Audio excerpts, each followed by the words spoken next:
Seguimos en el tema ahora, retomando el tema de la serie que estamos llevando a cabo que se llama ¿Qué ocurre? ¿Dónde? En el Medio Oriente. ¿Qué ocurre en el Medio Oriente? Un saludo muy especial para todos los que nos ven allí por YouTube. Los invitamos a que estén allí pegados al canal, a que hagan comentarios también en el canal. Bendiciones para todos ustedes. Muy buenas tardes.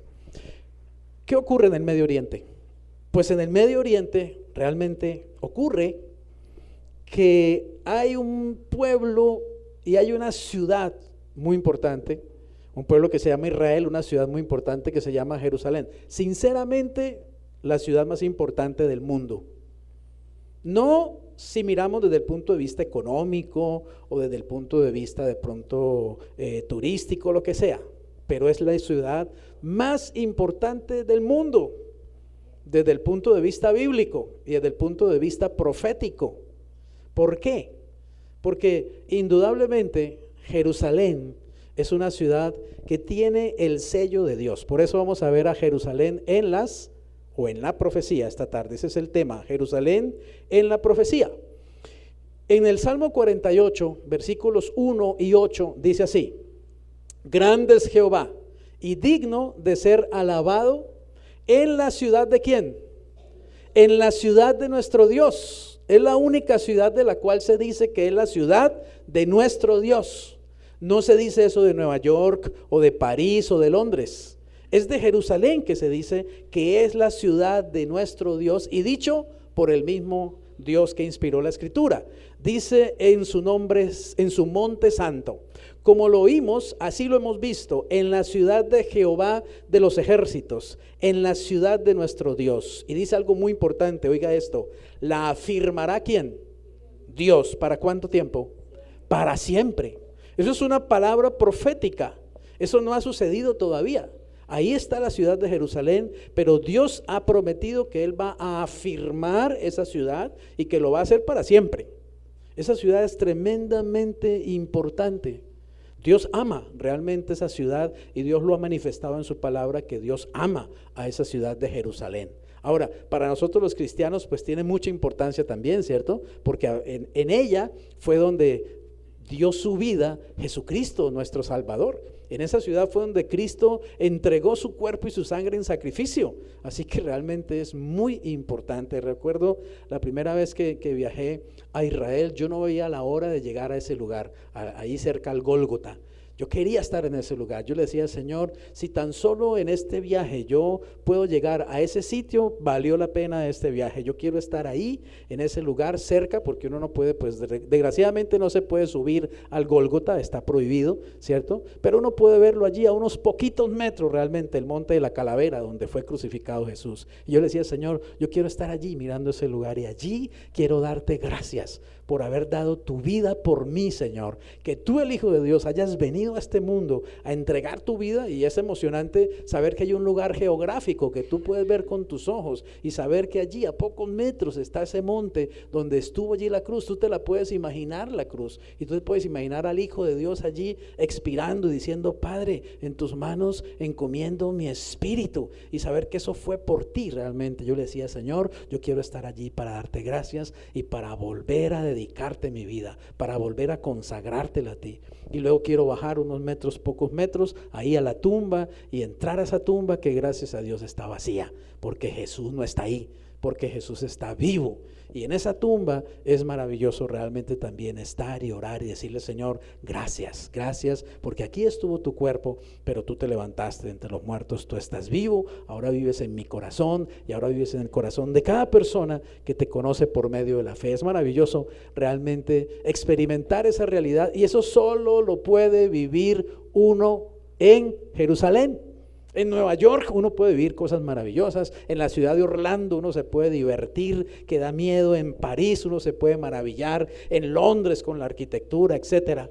Pero solo en Jerusalén se puede hacer eso, ¿entienden? Solo en Jerusalén hay un lugar, hay un monte donde Cristo el Señor dio su vida por mí, donde derramó su sangre por mí. Así que por solo ese hecho ya Jerusalén realmente es única, es especial. Por lo menos para nosotros los cristianos lo es, y evidentemente para Dios mismo lo es, porque Él mismo lo dice. En el Salmo 132, 13 y 14 dice así: porque Jehová, oigan esto, Jehová ha elegido a Sión. Sión es la misma Jerusalén. Sión se le llama también a Jerusalén porque Jerusalén está construida sobre dos montes, el monte Sión y el monte Moriah. Realmente sobre esos dos montes está construida la ciudad de Jerusalén. Uno se llama Sión, el monte Sión, y el otro se llama el monte Moriah. En el monte Sión es donde David, el rey David, levantó en un tiempo el tabernáculo. Y en el monte Moriah es donde nada menos que Abraham iba a sacrificar a Isaac. Y en esos dos montes tan importantes, tan históricos, está construida esta ciudad. Por eso también se le llama Sión. Porque Jehová ha elegido a Sión, la quiso para habitación para sí. Oigan esto, Dios dice que Él quiere habitar en Jerusalén. Dios no dice cuando yo venga y Jesús va a volver por segunda vez. Jesús no dijo cuando yo venga por segunda vez quiero ir a Orlando para conocer Disney. No. Jesús dijo cuando yo venga por segunda vez, no dijo voy a ir a París para caminar por ahí por el Sena y subir a la Torre Eiffel, etcétera. No, Jesús dijo cuando yo venga voy a venir y voy a habitar en Jerusalén. Dios ha escogido esa ciudad, Dios ama esa ciudad y esa ciudad es tremendamente importante, importante en la profecía. Por eso ya hablamos de Jerusalén en la profecía. Dice, este es, oigan esto, este es para siempre ¿qué? El lugar de mi reposo, dice el Señor. Aquí habitaré porque la he querido. Qué tremendo que Dios diga, que Dios dijera eso de Cali, ¿no? O que lo dijera de Bogotá. Dios lo dijo acerca de Jerusalén. Así que es importante que sepamos ¿qué es esta ciudad en la profecía? ¿Qué sucede con esta ciudad en el aspecto profético? ¿Qué es lo que hay en esa ciudad que la hace tan importante desde el punto de vista profético? Vamos a hacer un panorama en esta tarde, un panorama, digamos, acerca de esta ciudad en el tiempo y en la eternidad también. Empecemos aquí, con Jerusalén bajo los gentiles, es decir, Jerusalén sometida o sujetada por las naciones gentiles. En la Biblia hay tres grupos étnicos muy importantes en la Biblia. Uno se llama Israel, el pueblo del Antiguo Testamento, el pueblo físico de Dios. El otro se llama la iglesia, el pueblo espiritual de Dios, la iglesia. Y el otro se llama los gentiles, las naciones. Los gentiles le llama la Biblia a todos los países o a todas las personas que son no de origen judío. Entonces, en la Biblia está muy claramente establecido la diferencia entre los judíos y el resto de las naciones. Y en la Biblia hay profecías específicas para el pueblo judío y profecías que tienen que ver con las naciones. ¿Entendemos eso? Y Dios tiene un plan, Dios tiene un propósito y lo revela en su palabra. Dios tiene un propósito también muy definido, muy específico con el pueblo de Israel y también tiene un propósito y un plan muy específico para el resto de las naciones. La verdad es que la gran mayoría de profecías en la Biblia tienen como foco a Israel, tienen como centro a la misma Jerusalén. Israel es el reloj profético de Dios, es decir, lo que sucede en Israel y lo que sucede con esta ciudad tan importante llamada Jerusalén es lo que nos indica en qué tiempo de la profecía estamos viviendo, qué tan cerca o qué tan lejos podemos estar de la segunda venida de Jesucristo. Por eso es tan importante que veamos un panorama de esta ciudad, digamos, en las profecías. Dice en Lucas 21, versículos 5 al 6, y los versículos 20 y 24, está hablando Jesucristo y él dice lo siguiente: y a unos que hablaban de que el templo estaba adornado de hermosas piedras y ofrendas votivas, dijo: en cuanto a estas cosas que ven, días vendrán en que no quedará piedra sobre piedra que no sea destruida. Jesús dijo esas palabras proféticamente hablando. Estaba con sus discípulos y ellos estaban hablando desde el Monte de los Olivos, tenían la vista perfecta ahí del templo y ellos comenzaron a comentar lo hermoso, porque el templo era realmente muy hermoso, y comenzaron a comentar acerca de sus adornos, etcétera. Y Jesús, aprovechó ese momento para decirles: ¿saben? De eso que ustedes están viendo tan bonito, ese templo y toda esta ciudad, no quedará piedra sobre piedra. Va a venir un tiempo cuando va a ser destruido el templo y va a ser destruida la ciudad. Y esas palabras se cumplieron 40 años después. En el año 70 después de Cristo se cumplió esa profecía que Jesús estaba diciendo en ese instante acerca de la destrucción de esta ciudad de Jerusalén. Y él dijo más adelante: pero cuando vean a Jerusalén rodeada de ejércitos, sepan entonces que su destrucción ha llegado. Ya esa profecía se cumplió. Jerusalén ya estuvo rodeada de ejércitos, el ejército romano, y fue destruida en el año 70 después de Cristo. Pero esa profecía tiene un segundo cumplimiento en el futuro delante de nosotros. Viene un tiempo cuando nuevamente Jerusalén va a verse rodeada de ejércitos y donde Jerusalén va a estar, digamos, a punto de sucumbir. Pareciera que va a ser destruida, pero es allí cuando todas las cosas van a cambiar realmente.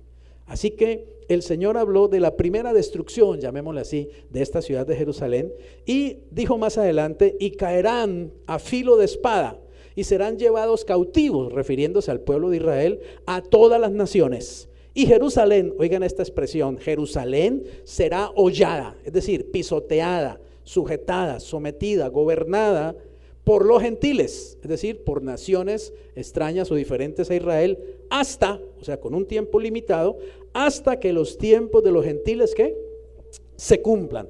Esa expresión de Jesucristo es muy importante en la profecía bíblica, el tiempo de los gentiles. ¿Por qué? Porque cuando el tiempo de los gentiles se cumpla, es cuando viene Cristo por segunda vez. Para nosotros es muy importante entender este tiempo de los gentiles, en qué consiste y hasta cuándo va, hasta dónde va. Porque Jesús dijo que Jerusalén estaría sometida a las naciones gentiles, pero hasta cierto momento, hasta que se cumpla el tiempo de los gentiles. El apóstol Pablo habló de esto en el libro de Romanos. En el capítulo 11, él dice que vendrá un tiempo cuando todo Israel se convertirá al Señor. Y él dijo que eso pasará cuando llegue la plenitud de los gentiles.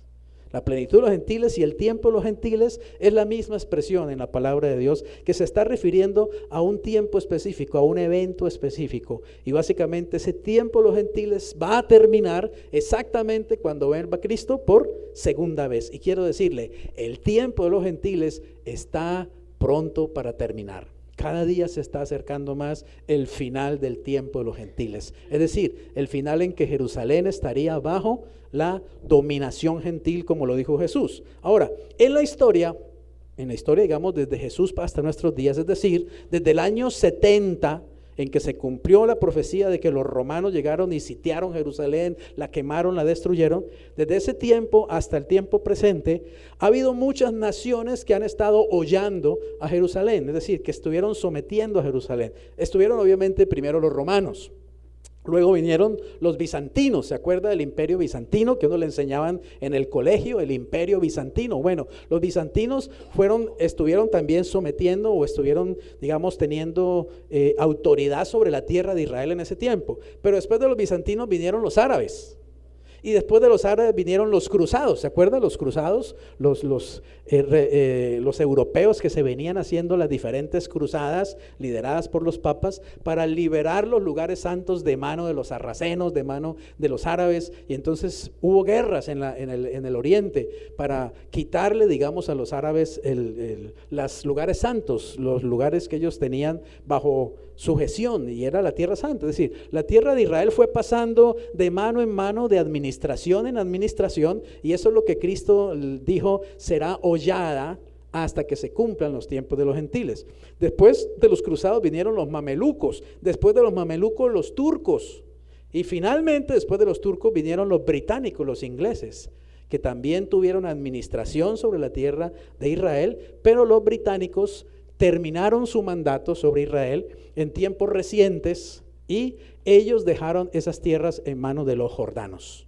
Y son los últimos, digamos, gentiles que tuvieron directamente incidencia sobre el territorio de Israel sin que estuviera Israel ahí presente. Pero todavía no se ha terminado el tiempo de los gentiles. Muchos creen que el tiempo de los gentiles ya se terminó cuando Israel pasó de manos de los jordanos a los judíos, pero realmente no es así. El tiempo de los gentiles todavía continúa. ¿Por qué? Porque todavía viene un gentil que va a ser europeo, el anticristo, que va a someter a la ciudad de Israel, por lo menos va a destruir la mitad de la ciudad de Israel, de Jerusalén, perdón, según Zacarías capítulo 14. Así que todavía hay dominio gentil. Es más, aunque los judíos ya están allí en su tierra, ¿cierto? Y están en Jerusalén, de todas maneras ellos están conviviendo también con los palestinos y con otros árabes. Y además no tienen, digamos que total control, total autonomía sobre su tierra, porque pues están las otras naciones allí siempre presionando, ¿cierto? Por un lado las naciones musulmanas, por otro lado Rusia, por otro lado la ONU, por otro lado la OTAN, y etcétera. O sea, no se puede decir que Israel sea autónomo y completamente libre en su territorio. Todavía hay influencia de los gentiles. Todavía Jerusalén sigue siendo pisoteada y hollada en cierta manera por los gentiles, aún con medidas económicas, con medidas políticas, etcétera. Pero es importante en la historia, digamos, el momento en que llegó esto que se llama la guerra de los 6 días, la guerra más rápida que ha habido en la historia, en la que una nación se ha apoderado de mayor cantidad de territorios en tan solo 6 días. Y es que los judíos, después de 1948, usted sabe que en el 48 ya los judíos comenzaron a venir a la tierra de Israel, pero la tierra de Israel todavía estaba bajo administración de los jordanos. Entonces a ellos les tocó, digamos, a punta de diferentes batallas y de guerras, irse apoderando poco a poco de su tierra, del territorio de Israel, irla conquistando nuevamente, como pasó en el tiempo de Josué, que les tocó conquistar toda la tierra que el Señor les había entregado. Así le tocó recientemente, en el tiempo moderno, en el 48, a Israel nuevamente, le tocó llegar otra vez y empezar otra vez a conquistar su propia tierra, a ir desalojando a los ejércitos jordanos y a los aliados de los jordanos.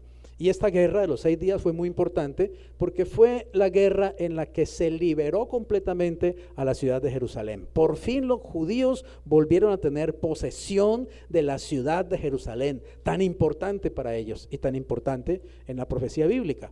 Estas fotos son realmente históricas.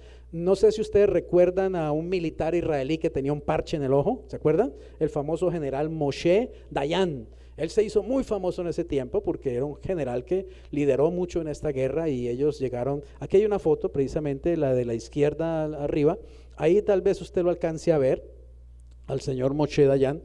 Él es el general que lideró, digamos, las batallas que finalmente liberaron la ciudad de Jerusalén completamente. Y esa foto es histórica porque ellos por fin pudieron llegar al oriente, donde está el Muro de los Lamentos, y llegar hasta el Muro de los Lamentos. Y era maravilloso ver los soldados de Israel orando por fin y llorando en el Muro de los Lamentos, porque ellos durante 1897 años los judíos no habían podido llegar al Muro de los Lamentos. Pasaron 1897 años hasta que ellos pudieran volver a ese lugar, y eso es realmente histórico.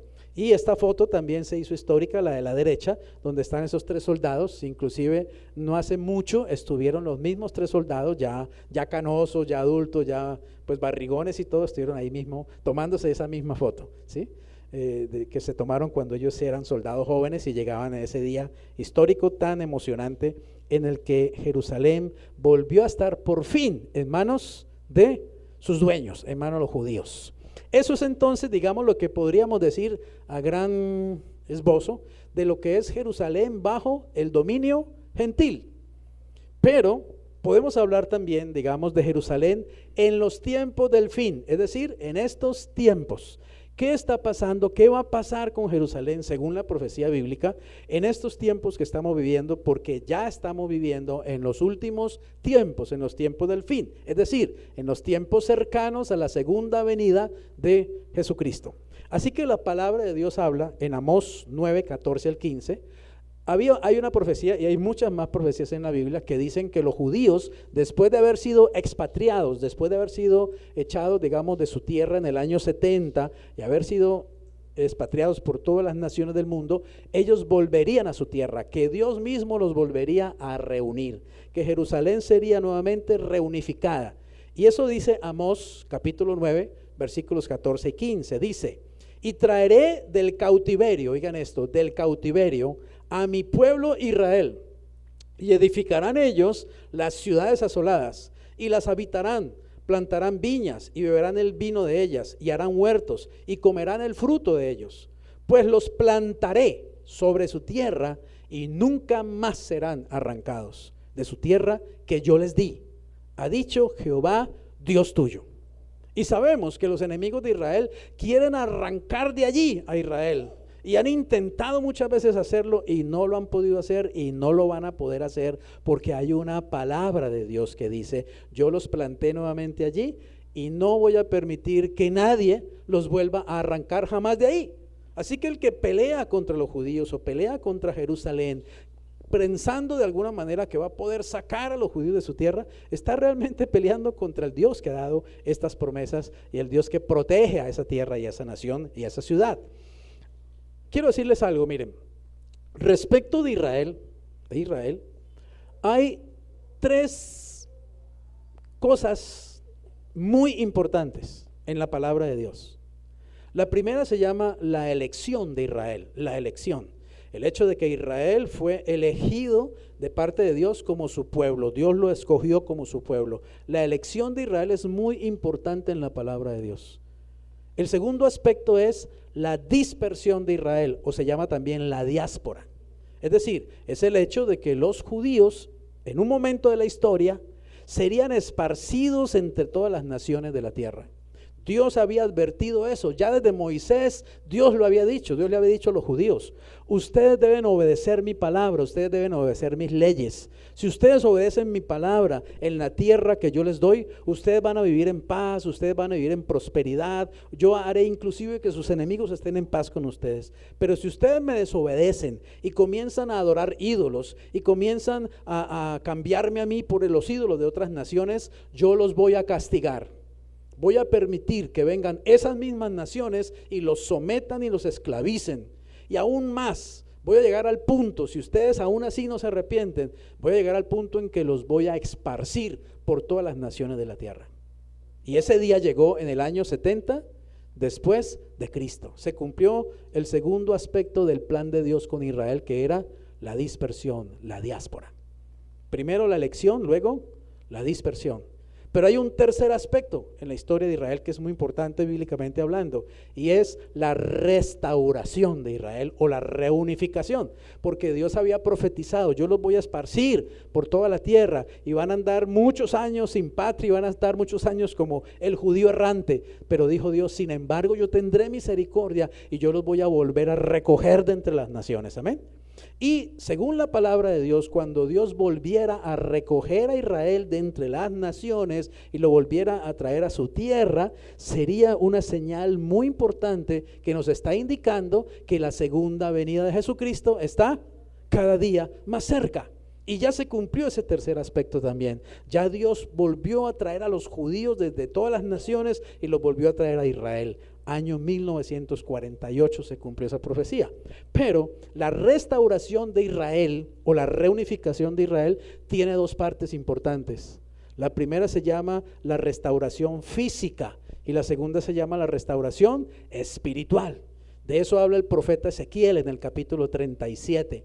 Ezequiel habló de un valle, ¿se acuerdan? Un valle de huesos secos, puras calaveras, puros huesos secos, y el Señor le habló al profeta y le dijo: háblele a esos huesos y dígales que tengan, cierto, que se levanten. Y esos huesos se empezaron a levantar y se empezaron a formar, y dice la escritura que vino carne sobre ellos, tendones, músculos, etcétera, y se formó un ejército grande, pero que no tenía espíritu, que no tenía vida. Eran como, digamos, cadáveres parados, puestos en pie, pero no había espíritu en ellos, no había vida. Eso simboliza que Israel sería restaurado físicamente en un momento determinado, mas no espiritualmente.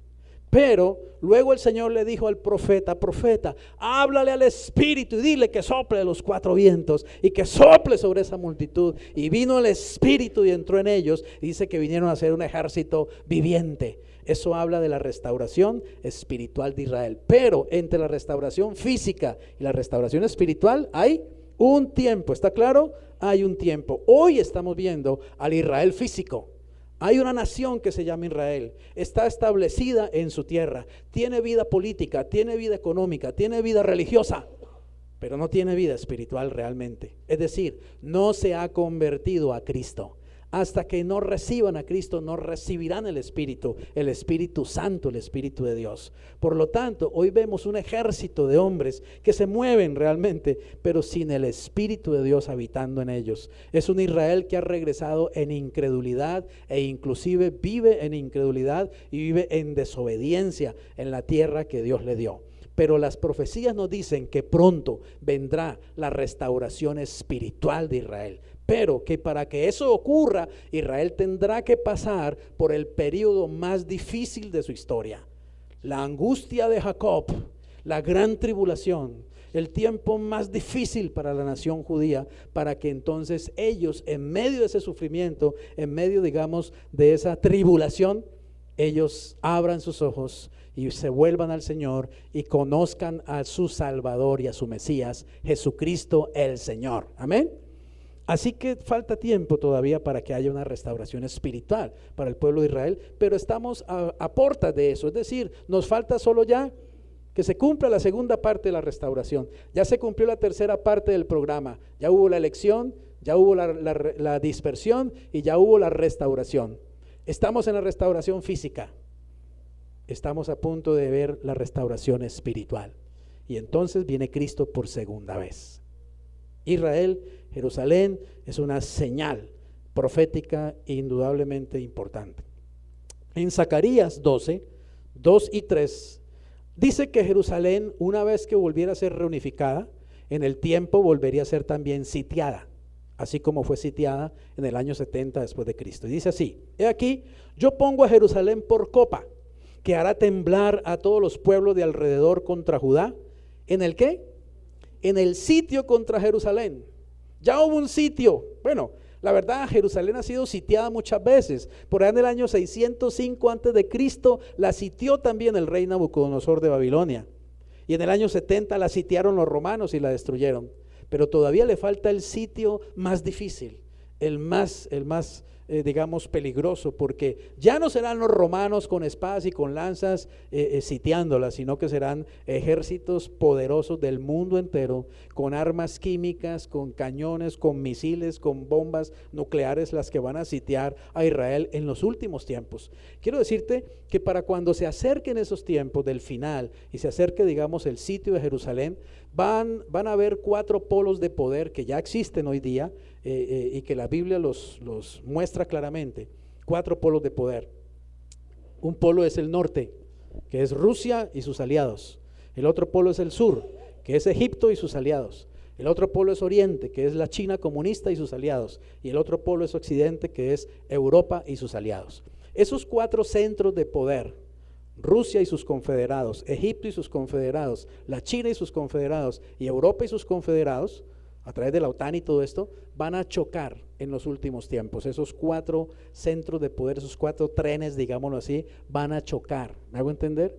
Y van a chocar precisamente allá en el Medio Oriente, en la tierra de Israel. Por eso vendrán tiempos muy difíciles, en realidad para el mundo entero, pero especialmente para esa zona del Medio Oriente, porque allí se va a librar las últimas batallas de la humanidad. A Israel le falta en este momento, en cuanto a las profecías, le falta que se cumplan las profecías que habla de que unas naciones que están alrededor de Israel van a venir contra ella, naciones musulmanas. Pero la Biblia dice que Dios lo va a librar de una manera realmente sobrenatural, lo va a librar de ese sitio. Luego viene otra guerra más que se llama la guerra de Gog y Magog, que ya la estudiamos aquí, ¿recuerdan? En Ezequiel 38 y 39, que es Rusia y todos sus aliados, que se viene también a sitiar e invadir, a destruir Israel, pero también es destruido por Dios de una manera milagrosa. Después de Ezequiel 38 y 39 viene nada menos que la batalla de Armagedón, la madre de todas las batallas, la más grande de todas las guerras, y la última, la final, que pareciera que Israel realmente finalmente va a ser destruido, que pareciera que Jerusalén finalmente va a caer en ese sitio, y de eso habló Zacarías. Vamos a ver más adelante, pero quiero terminar con esta profecía de Zacarías 12. Dice así: he aquí yo pongo a Jerusalén por copa, que hará temblar a todos los pueblos de alrededor, las naciones musulmanas enemigas en este momento, contra Judá, en el sitio contra Jerusalén. Y en aquel día, dice, yo pondré a Jerusalén por piedra pesada. ¿A quién se la va a poner por piedra pesada? A todos los pueblos. todos los que se la cargaren, ¿qué les va a pasar? Serán despedazados. Es decir, cualquier nación que intente venir contra la tierra de Israel, se la va a tener que ver con Dios mismo, precisamente. Y eso le va a pasar a los pueblos árabes. Y eso le va a pasar también, y les ha pasado ya en diferentes guerras contra Israel. Y le va a pasar también a Rusia y a todos sus amigos. Y le va a pasar a los chinos también en el futuro, según Apocalipsis 16. Así que no hay manera de que las naciones puedan realmente cumplir el propósito del príncipe que las mueve, que es Satanás mismo, el propósito de destruir la tierra de Israel o destruir a la ciudad de Jerusalén, porque Dios pelea por ella. Amén. Dios la guarda, Dios la defiende, y Dios ha dado su palabra de que Él la plantaría nuevamente allí y nadie podría jamás volverla a arrancar de ese lugar. Dice bien que todas las naciones de la tierra, ¿qué pasará? Se juntarán contra ella. O sea, viene un tiempo cuando definitivamente, ¿cierto?, las naciones del mundo, aún posiblemente aquellas que hoy en alguna manera muestran cierta amistad a Israel, se van a volver contra ella. Miren, está pasando algo, por ejemplo, en la política exterior de Estados Unidos que nunca había pasado. Estados Unidos ha sido un país que siempre ha mostrado un apoyo irrestricto a los judíos. Bueno, al fin y al cabo, la mayor parte del capital que mueve a los Estados Unidos es judío. Si usted saca a los judíos de Estados Unidos se quiebra. Bueno, ya está quebrada, en realidad está quebrada porque tiene una deuda externa que es la más grande del mundo, le debe toda la plata que usted quiera a los chinos. Estados Unidos está endeudado en este momento con los chinos, está empeñada, está hipotecada a los chinos, es increíble, ¿sí? Pero el capital que sigue sosteniendo a Estados Unidos es netamente judío. Si usted saca a los judíos y su capital de Estados Unidos se volvería un país del tercer mundo realmente. Por eso la política exterior de Estados Unidos siempre ha sido obviamente favorable al pueblo de Israel. Sin embargo, está pasando algo ya está pasando. La política está cambiando aún respecto, digamos, de Estados Unidos. Eso quiere decir que Israel cada vez está quedando más solo y así tiene que ser. Dios lo va a llevar a ese punto. Dios va a arrinconar al pueblo judío hasta digamos el último momento, cuando ya parezca que no tiene ninguna esperanza, aun cuando la defensa, digamos, o el apoyo que ella ha tenido de algunos países de Europa y de Norteamérica, etcétera, ya ni siquiera eso tampoco exista, para llevarlo a que se encuentre realmente con su Dios. Amén. Porque Israel ha cometido realmente el pecado más grave de todos los pecados, que es haber rechazado a Jesús, haber rechazado a su Mesías, haber rechazado a aquel que Dios le envió como su Salvador. Y quiero decirte, ese es el pecado más grave que cualquier ser humano también puede cometer, no solo los judíos. Toda persona que se va al infierno simplemente por rechazar a Jesús, nada más. La gente no se tiene que ir al infierno por fornicario, ni por adúltero, ni por homosexual, ni por asesino, ni por matar a la esposa, ni nada parecido, porque todos esos pecados tienen perdón. ¿Me hago entender? Si recibe a Cristo y se arrepiente. Pero la gente finalmente se va a ir al infierno por no haber aceptado a Jesús en su corazón. Ese es el pecado que mata a cualquiera. Es el pecado que finalmente manda a la gente al infierno. Jesús dijo que el Espíritu Santo vendría para convencer a este mundo de pecado, de justicia y de juicio. Y Él dijo que el Espíritu Santo tiene que convencer a este mundo de pecado, porque el pecado de este mundo es que no cree en Jesús. Es que rechaza finalmente a Jesús. ¿Me hago entender? Un asesino se puede arrepentir y recibir a Cristo y ser salvo. Un homosexual se puede arrepentir y recibir a Cristo y ser salvo. Un ladrón se puede arrepentir y recibir a Cristo y ser salvo. Pero una persona que simplemente no acepta a Jesús porque no quiere, ¿qué le puede esperar? Así no sea un asesino, así no sea un adúltero, así no sea un ladrón, se va directo al infierno. Esa es la verdad. El pecado que lo lleva a uno al infierno es no haber creído en Jesucristo. Gloria a Dios que usted ya creyó. Gloria a Dios que usted lo ha aceptado. Gloria a Dios que usted ya confirmó esa fe en Jesús, que usted es un cristiano. Y por eso es que tenemos que decirle a la gente acerca de Jesús. Tenemos que hablarles acerca de Jesús, porque realmente solo en Jesús hay salvación. Solo en Jesús hay la oportunidad de ser libre de la condenación eterna. Y el pecado de Israel es haber rechazado a Jesús y seguirlo hoy rechazando obstinadamente, tercamente, egoístamente, ciegamente.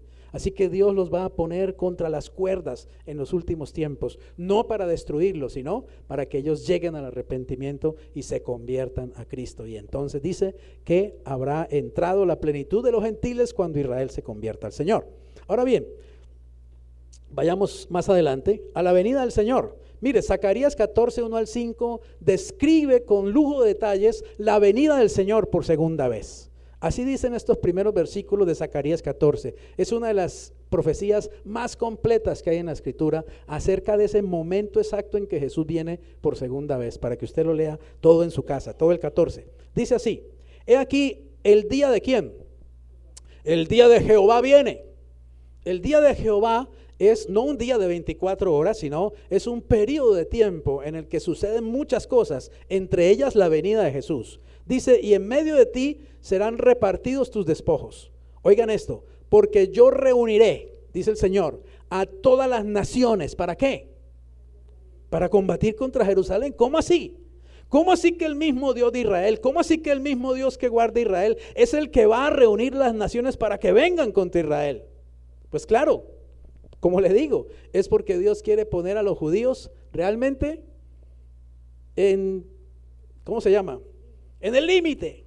Y quiero decirte que eso pasa a veces en tu vida o pasa en mi vida. A veces Dios obra así también con nosotros. Nos lleva contra las cuerdas. Pero es para bendecirnos, amén. Es para que entendamos cosas, es para que tomemos decisiones, es para que hagamos cambios. Porque a veces nos dormimos en los laureles e inclusive comenzamos a conectar con el pecado, comenzamos a compartir con el pecado y ni siquiera nos damos cuenta. Y entonces Dios tiene que pegarnos realmente sacudones. Dios tiene que ponernos contra las cuerdas. Dios tiene que apretarnos muchas veces para que despertemos, para que entendamos, para que nos arrepintamos, para que tomemos decisiones que traigan cambios reales a nuestra vida, amén. A veces decisiones que son radicales, pero que son necesarias y al final es para bien, porque todas las cosas ayudan a bien a los que aman al Señor. Y Dios ama a Israel indudablemente, y Dios va a poner esta realidad. Fíjese que es increíble. En Zacarías dice que el Señor es el que reúne a las naciones para combatir contra Jerusalén. Pero si usted va a Apocalipsis capítulo 16, usted va a encontrar que allí el apóstol Juan en profecía está viendo lo siguiente. Juan dice, y yo vi a 3 espíritus demoníacos a manera de ranas, que salían de la boca del dragón y de la boca del falso profeta y de la boca de la bestia. Y estos demonios iban a las naciones, iban a los príncipes, a los reyes de las naciones de la tierra para traer a las naciones y pelear contra Jerusalén, contra Israel. Zacarías dice que es Dios el que lo hace y Apocalipsis dice que es el diablo el que lo hace. ¿Quién realmente está diciendo la verdad?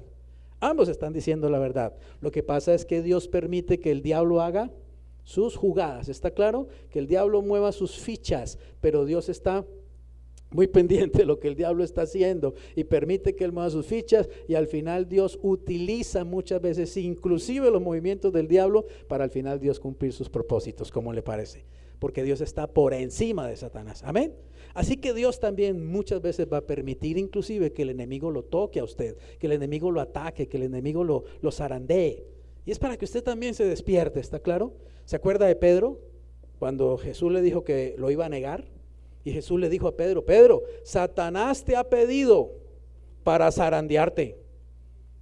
Y no dijo Jesús, y yo no voy a dejar que lo haga. No, Jesús dijo, te va a zarandear, y en otras palabras, voy a permitir que lo haga, porque lo necesitas. Satanás te ha pedido para zarandearte, pero yo he rogado que tu fe no falte. Amén. ¿Sabes? Cuando el enemigo nos zarandea, eso hace que nuestra fe se fortalezca, amén, porque nos toca pelear contra él, nos toca usar nuestra fe, nos toca sacar la palabra de Dios, nos toca sacar la madera de guerreros que tenemos en el Señor, y eso nos va a formar. A un boxeador, ¿cómo lo forman? dándole mermeladita y dándole, ¿cómo se llama? Gelatina y toda la cosa, dándole golpes, dándole duro. Y así se entrenan los boxeadores. Y Dios a veces también nos entrena así, nos pone un sparring que se llama Satanás, a que nos dé durito a veces para que nosotros nos vayamos también, nos vayamos templando y nos vayamos poniendo firmes y sepamos pelear y sepamos usar la fe. A veces los cristianos lloramos por cualquier cosa y queremos que nada nos pase y queremos que no nos toquen ni una uña, y no es así, no es así como Dios trabaja. Así no se puede formar a un hijo. Vea, si usted va a formar a un hijo bien, por ejemplo, ¿cierto? Tampoco puede formarlo bien dándole gusto en todo, ¿o sí? Ay, el niño que quiere, ay, que quiere el bebé, si hizo pataleta, ay, si haga pataleta, ¿sí? ¿Sí o no? Ay, tiró a la abuela con silla de ruedas por el puente. Sí, tírala, mijo, tira a la abuela. Sí, no hay problema. Va a incendiar la casa, papito, si tenga los fósforos, incendie la casa. El niño es Ginger y el papá. No, ¿sí o no? Usted tiene que corregirlo, usted tiene que reprenderlo. ¿Y sabe qué le digo? Tiene que corregirlo inclusive que le duela. Porque hoy en día están con ese cuento de que, ay, no, que el niño no se puede tocar porque, ay, se enferma el niño, sí, se traumatiza.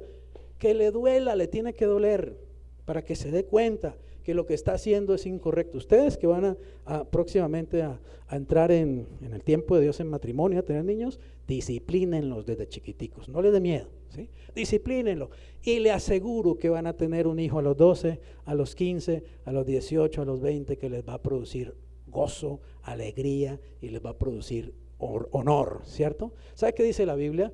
Que el hijo consentido es vergüenza de la madre.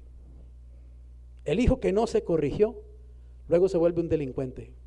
Hoy estamos formando delincuentes en Colombia, hijos mimados, esos que van y matan a otros y dejan a otro cuadrapléjico y le meten 5 meses en la casita de cárcel al niño, ¿cierto? Así estamos en Colombia, así están nuestras leyes, así están nuestros jueces, blandengues. La ley en Colombia realmente está dejando que sea el malo el que tenga todas las de ganar. Una ley blandengue, y eso nos está llevando al abismo realmente. Quiero decirte que Dios no forma niños consentidos. Dios forma hombres y mujeres firmes en la verdad. ¿Lo hizo con su mismo hijo o no? ¿Dónde nació Jesús? En un palacio, en algodones, en un pesebre, y era el Hijo de Dios. No debería haber nacido en el Hotel Hilton, Jesucristo. Nació en un pesebre. Así le tocó a Jesús, y le tocó en medio de una familia que no tenía muchos recursos. Le tocó la pobreza en cierta manera. No vivió miseria, pero le tocó pobreza realmente. Le tocó aprender un oficio sencillo de carpintero, 30 años. Él podía decir, oiga, pero yo soy su hijo, hombre, ¿cómo que me va a poner aquí de carpintero, cierto? Hágame mejor ingeniero o médico, que uno gana más, ¿no? Bueno, si él lo hizo con su propio hijo, ¿no lo hará con usted o conmigo? Así que quitémonos esa idea falsa de que la vida cristiana es un lecho de rosas. No es un lecho de rosas. La vida cristiana es para formar valientes realmente, hombres que se puedan comprometer con Dios, mujeres que se puedan comprometer con Dios, hombres y mujeres que puedan enfrentar las dificultades de esta vida y vencer por medio de la fe. Así que el enemigo va a atacar muchas veces, pero Dios va a estar allí obviamente para liderar las cosas. Así que mire, el mismo Dios va a reunir las naciones, va a permitir que el diablo realmente las traiga contra Jerusalén. ¿Y qué dice? ¿Y la ciudad será qué? Tomada. ¿Quién va a creer? La ciudad de Dios, la ciudad amada de Dios, la ciudad donde Dios quiere residir, va a ser tomada en un momento determinado en el futuro cercano para nosotros, y serán saqueadas las casas y violadas las mujeres, y la mitad de la ciudad irá en cautiverio, más o menos la mitad, porque el anticristo va a estar metido en Jerusalén. Imagínense que el libro de Apocalipsis en el capítulo 11 dice que el anticristo, al cual llama la bestia en Apocalipsis, que el anticristo va a trasladarse de su centro en Roma. Ese centro va a estar en Roma, en Europa, su palacio de gobierno, y él se va a trasladar a Jerusalén en un momento determinado. Y va a entrar al templo del Señor, que va a estar reconstruido para esa época, que esa es otra señal. Los judíos están trabajando duramente para reconstruir el templo, y esa es una de las señales también de los últimos tiempos. Y el anticristo va a venir a ese templo, va a entrar al lugar santísimo y va a poner una imagen de él, y va a exigir adoración. Y va a empezar una persecución de 3 años y medio contra el pueblo judío. Y va a haber muchos muertos en la ciudad de Jerusalén. Seguramente de eso está hablando aquí. Que la ciudad, la mitad de la ciudad ha caído en cautiverio. Dice, mas el resto del pueblo no será cortado de la ciudad. Pero cuando eso esté ocurriendo, dice, después saldrá Jehová y peleará ¿con quién? Con aquellas naciones, como peleó en el día de la batalla. Y se afirmarán sus pies, los pies de Jesucristo. En aquel día sobre el monte de los olivos. Recuerde que Jesucristo cuando ascendió a los cielos lo hizo desde un lugar geográfico que se llama el monte de los olivos. Usted puede ir a Jerusalén y pararse allí también en ese lugar. Es emocionante pararse ahí en el monte de los olivos, en el lugar de donde Cristo ascendió a los cielos. Qué tierra tan emocionante, ninguna tierra tiene eso. Solo Israel le permite a uno vivir esa realidad maravillosa. Yo me paré allí en ese lugar también. Señor, qué bendición. Me parecía verlo en ese momento elevándose al cielo. ¿Se imagina haber estado uno ahí? Los discípulos estuvieron ahí. Los discípulos lo vieron flotar. Lo vieron flotar. Hasta desaparecerse en las nubes. Se fue visiblemente, corporalmente y personalmente.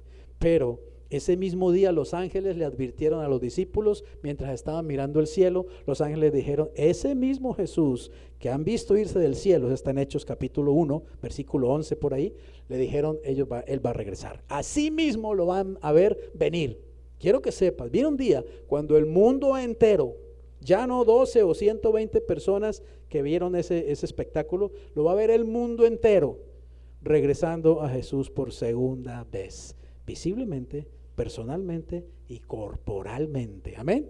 No va a venir como un espíritu, ni va a venir como una palomita, ni nada parecido. Va a venir Jesús en persona. Y mire lo que dice, sus pies, son pies físicos, sus pies se posarán sobre el monte de los olivos, que está enfrente de Jerusalén al oriente. Y el monte de los olivos se partirá por en medio, hacia el oriente y hacia el occidente, haciendo un valle muy grande. Y la mitad del monte se apartará hacia el norte y la otra mitad hacia el sur. Y huirán al valle de los montes, porque el valle de los montes llegará hasta Asal.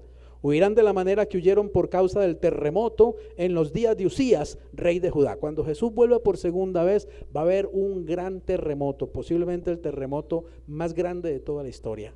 Y será tan grande el terremoto que cuando Jesús ponga los pies en el monte de los olivos, ¡puf!, se va a partir en dos. ¿Y sabe una cosa? Pensando en esa escritura, geólogos israelíes, hace muchos años, eso fue en los años 60, comenzaron a estudiar el monte de los olivos y encontraron que precisamente hay una falla que pasa exactamente por toda la mitad del monte. Hay una falla geológica, está descubierta desde los años 60. Esa falla está esperando solamente que Jesús ponga sus pies y ¡pum!, se va a partir con un gran terremoto. Se formará un gran valle, dice, y es muy probable que la misma, digamos, ciudad donde está construida Jerusalén se eleve muchísimo. Es muy posible que Jerusalén no esté, digamos, al nivel del mar que está hoy en el tiempo de la segunda venida de Jesús, sino que va a estar en un gran monte. Ahora mire lo que dice.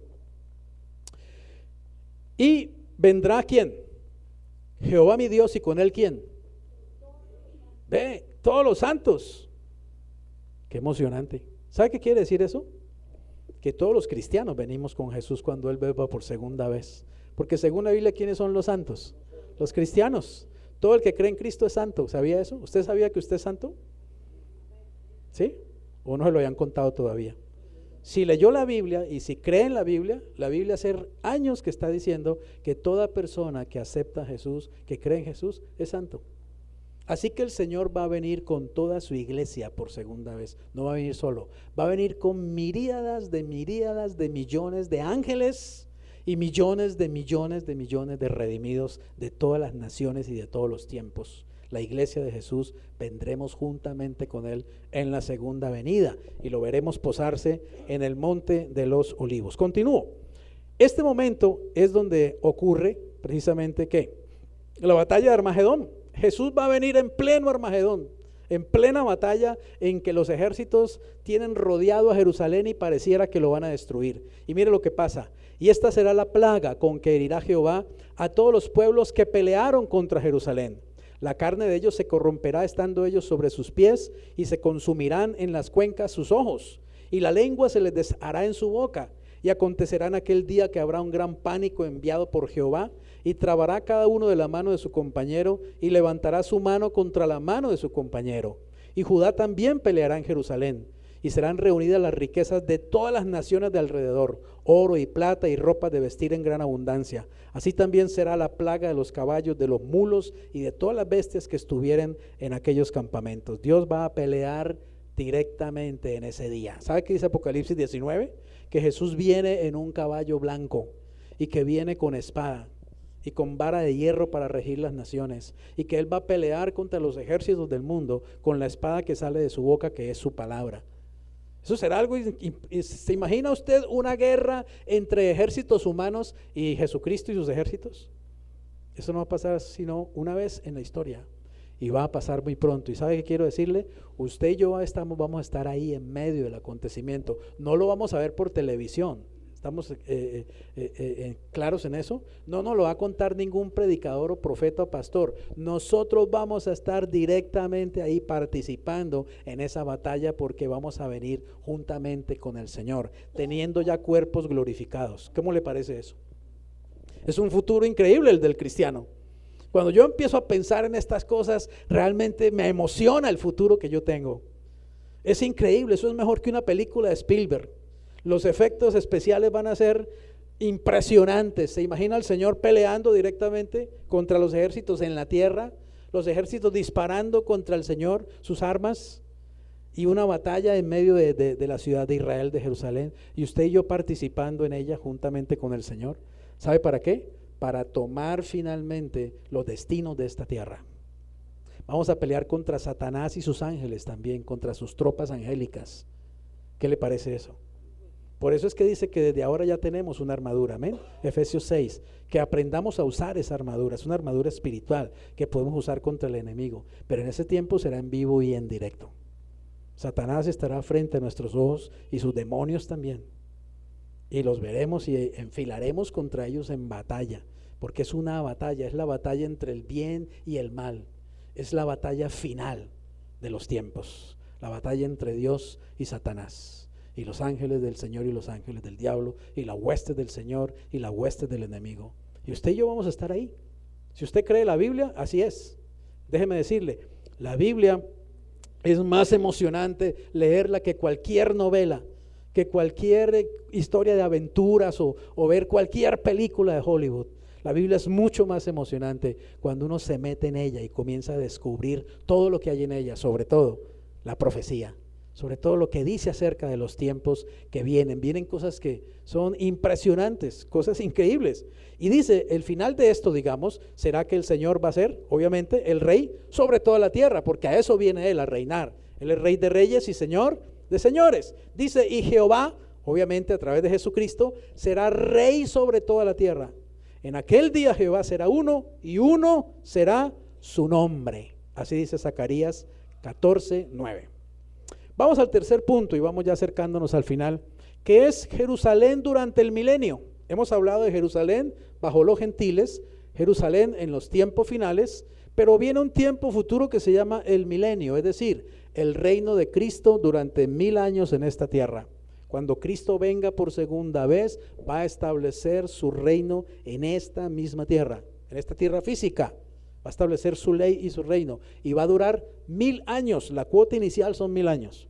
Ahora dicen Isaías capítulo 2 al 4, hablando de esto, dice: acontecerá en lo postrero de los tiempos que será confirmado el monte de la casa de Jehová.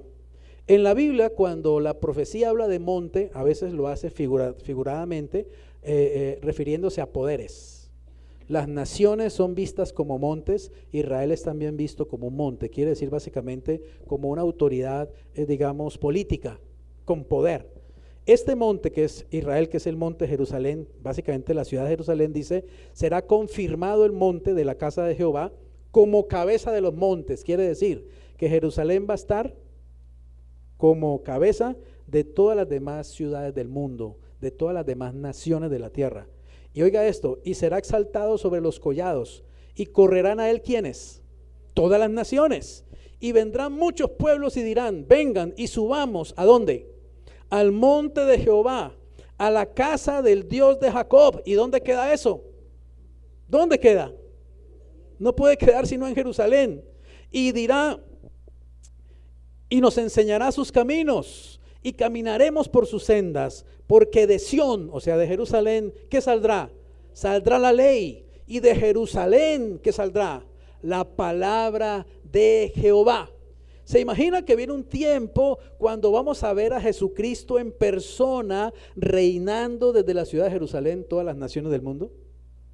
Que va a haber un tiempo cuando el palacio de gobierno va a estar en la ciudad de Jerusalén y el rey que está ahí sentado es Jesucristo el Señor en persona, y que Él va a dar la palabra para todas las naciones, que Él va a dar las normas, que Él va a dictar la política económica, la política educativa, la política religiosa, que Él va a dictar toda la política, digamos, todas las normas y todas las cosas, y las naciones van a tener que sujetarse a la palabra de Jesucristo. ¿No le parece que es emocionante? ¿Y no le parece que será un mundo muy distinto a este? ¿Usted cree que va a haber a banditas de Bacrín por allí y guerrilleritos y gente por ahí molestando? Va a barrer el Señor con todo eso. Eso va a acabar para siempre.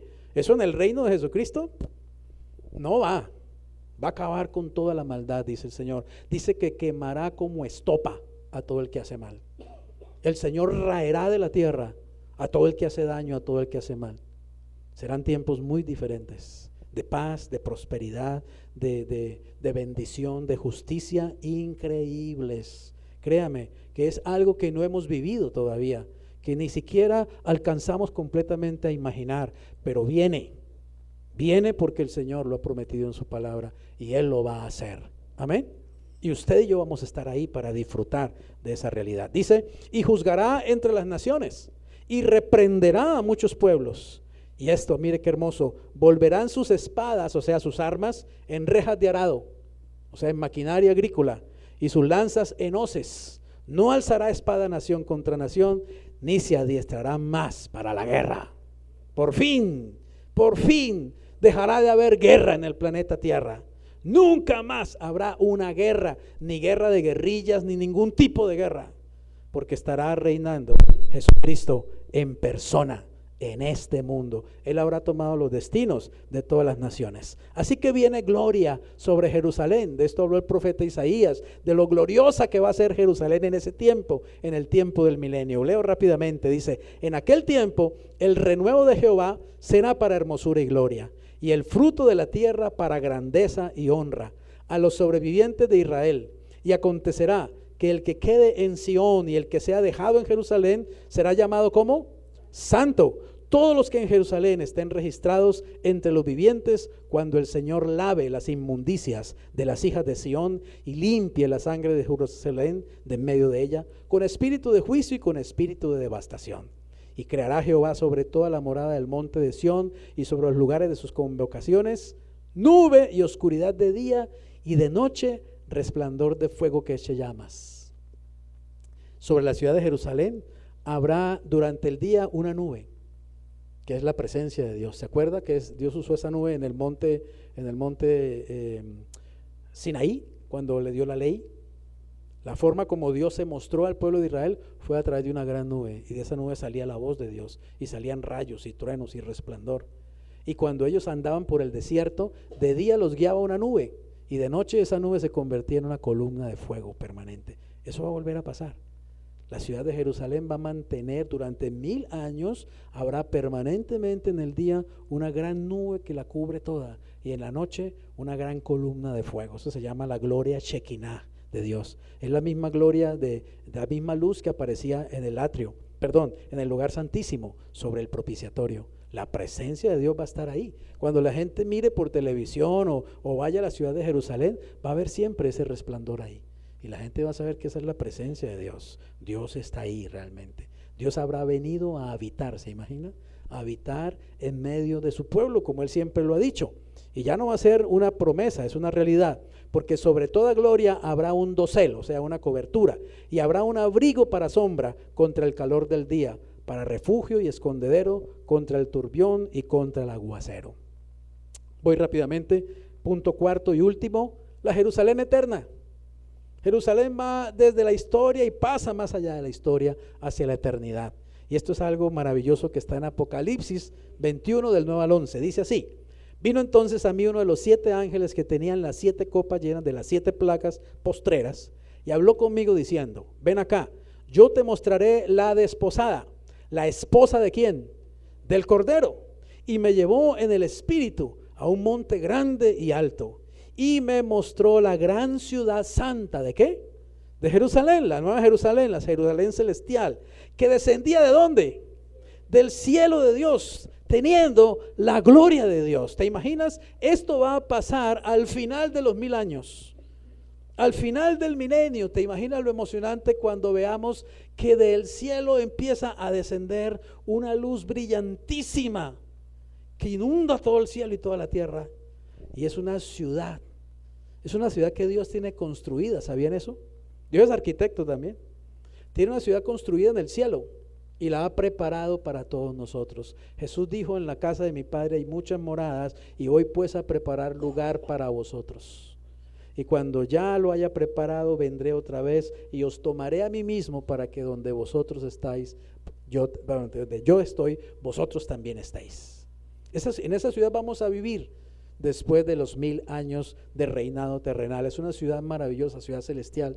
En el libro de Hebreos capítulo 11 dice que Abraham salió de su tierra, de Ur de los Caldeos, sin saber a dónde iba, y que Abraham vivió como un nómade. En la propia tierra prometida vivió en carpas. Dice que porque él esperaba la ciudad cuyo arquitecto y constructor es Dios. Hasta Abraham ya sabía que había una ciudad celestial que Dios está preparando. Y saben, viene el tiempo y se acerca cada vez más, cuando esa ciudad va a descender del cielo, como la vio Juan el apóstol descender del cielo, y va a posarse sobre la tierra. Y la veremos la gloria de esta ciudad y lo hermoso de esta ciudad. Dice que su fulgor era semejante al de una piedra preciosísima, como piedra de jaspe, diáfana como el cristal. Y también dice en Apocalipsis 22, 1 al 4, después me mostró un río limpio en esa ciudad, de agua de vida, resplandeciente como cristal, que salía del trono de Dios y del Cordero. En medio de la calle de la ciudad, dice que es una calle de oro, que es oro tan fino y tan brillante como un cristal también. En medio de la calle de la ciudad, y a uno y a otro lado del río, estaba el árbol de la vida. ¿Te acuerdas del árbol de la vida? Ese árbol estuvo en el paraíso, estuvo en el Edén. Y ese árbol era para que Adán y Eva comieran. Y si Adán y Eva hubieran comido, hubieran tenido vida eterna.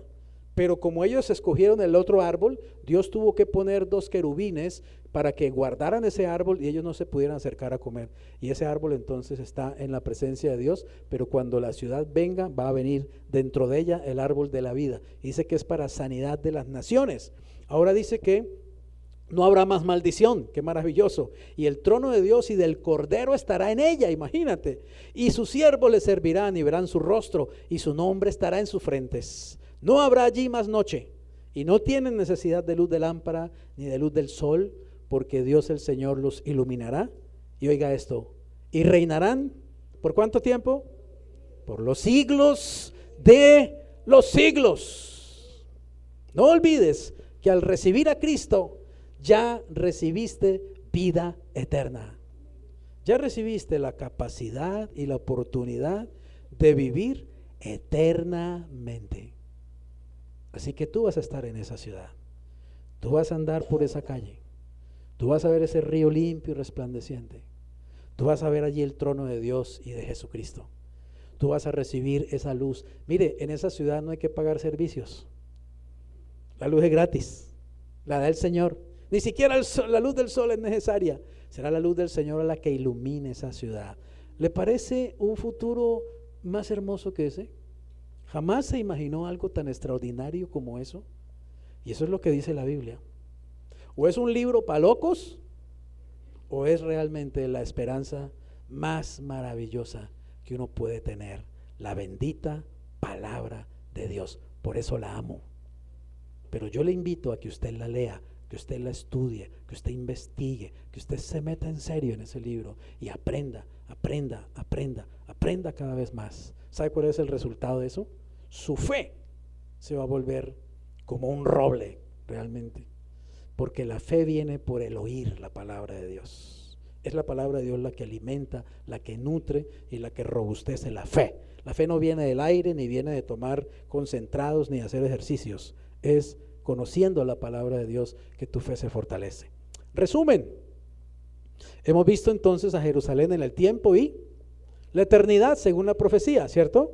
Ahí está antes de Cristo y después de Cristo. Y vimos que en el año 70 después de Cristo comenzó el tiempo de los gentiles, es decir, Jerusalén empezó a ser dominada por las naciones gentiles. Y ese tiempo va hasta el milenio, o sea, hasta que Cristo vuelva por segunda vez. Actualmente estamos en los tiempos del fin. Y ahí está Jerusalén con toda su historia y con todos sus problemas. Pero pronto vendrá aquel tiempo que se llama la gran tribulación, que va a suceder después de que la iglesia haya sido llevada en el arrebatamiento. Durará 7 años la gran tribulación y entonces vendrá Cristo por segunda vez, habrá la batalla de Armagedón, el sitio final de Jerusalén, y el Señor establecerá su reino, reinará durante 1000 años en la tierra, y al final de esos 1000 años comienza la eternidad. Entonces desciende del cielo la nueva Jerusalén para que vivamos en ella por los siglos de los siglos, junto con el Padre y junto con Jesús el Cordero. Conclusión: Jerusalén irá siendo cada vez más relevante, más importante en las noticias. Esto es una señal que Cristo vuelve pronto. Dile al que está ahí al lado de ti: Cristo vuelve. Cristo vuelve, pilas, prepárate. Cristo vuelve pronto, Cristo vuelve pronto, gloria al Señor. Él va a volver y va a traer con Él toda la esperanza y las bendiciones que Él nos ha prometido. Padre, te damos gracias en el precioso nombre de Jesucristo por tu palabra. Gracias por poder examinar, Señor, la palabra profética. Gracias por todo lo que tú nos muestras acerca de esta ciudad maravillosa de Jerusalén, que tú has escogido para poner en ella tu nombre y para habitar, y para que nosotros también habitemos en ella en el futuro, Señor. Gracias porque fue allí donde fue derramada esa preciosa sangre del Cordero, que nos libertó para siempre, Señor, que nos salvó, que nos lavó, que nos dio para siempre la vida en abundancia, la vida eterna, la capacidad y la oportunidad de vivir para siempre disfrutando de tu presencia, Señor. Padre, en el nombre de Jesús, hoy bendecimos a la ciudad de Jerusalén y todos los que habitan en ella, Señor, judíos y no judíos. Hoy bendecimos esa tierra santa, Señor, y declaramos que tú la has elegido entre las naciones y entre las ciudades del mundo. Y declaramos, Señor, que muy pronto tus pies se posarán sobre ese monte de los olivos, Señor, y entonces tú habrás cumplido las promesas que nos has dado acerca de volver por segunda vez y establecer tu reino sobre la tierra. Gracias por invitarnos a ser parte de toda esta maravillosa realidad, de esta maravillosa historia, de este maravilloso futuro, Señor. Te pedimos que afiances nuestra confianza en ti, que fortalezcas nuestra fe por medio de tu palabra, y que también, Señor, nuestro corazón se anime a hablarle a otras personas acerca de estas maravillas, sobre todo presentarles a tu Hijo Jesucristo como el Señor y el Salvador. Muchas gracias, Señor, por este tiempo. Gracias por el día de mañana. Oramos en Cristo Jesús. Amén. Bendiciones.